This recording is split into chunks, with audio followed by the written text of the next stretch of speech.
medula aumente. Essa medula, no bidimensional, está toda espalhada aqui. Tá? Então, à medida que eu tenho uma osmolaridade aumentada aqui, eu favoreço a reabsorção de água. Tá? E uma outra coisa que vai contribuir para isso acontecer é o quê?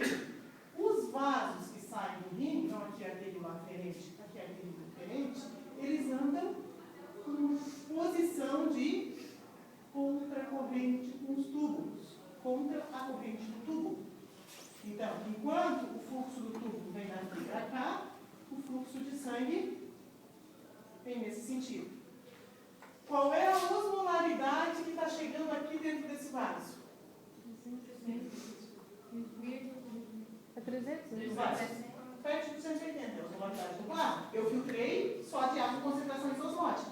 Então aqui eu tenho a mesma osmolaridade. Eu não teria a osmolaridade do meu vaso. À medida que eu vou chegando nessa medula aqui, essa medula é cheia de eletrólitos. O que vai acontecer?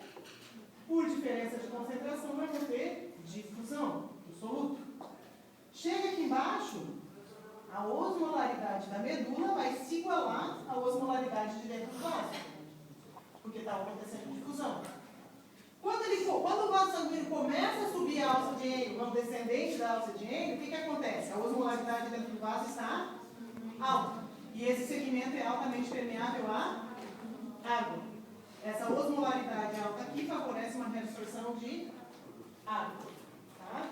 Quanto maior a minha concentração medular aqui, quanto mais soluto eu tiver na medula, mais água eu vou conseguir reabsorver aqui. Ok?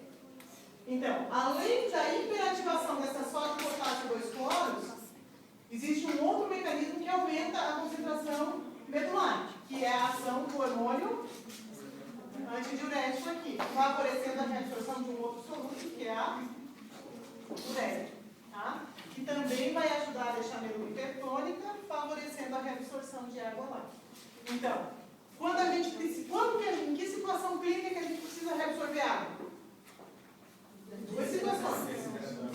E desidratação é o quê? Diminuição do meu volume extracelular, ou seja, uma quantidade corporal total de sódio menor. E qual é a outra situação clínica?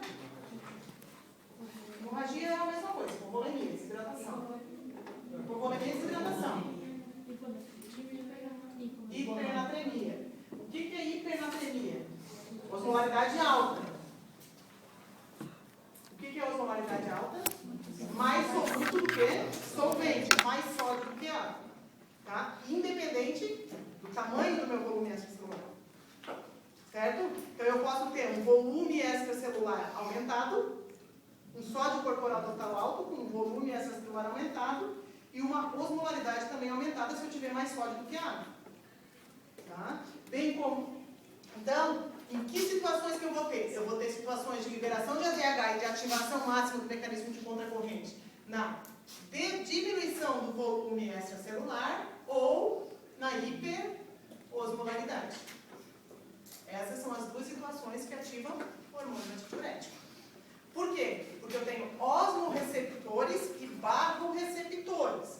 Os osmorreceptores vão sentir uma concentração de sódio elevada e os barroreceptores vão sentir uma volemia baixa. Certo? Isso é um mecanismo de contracorrente. Alguém não entendeu ainda? Sim, você fica muito. Hã? Você é repetido.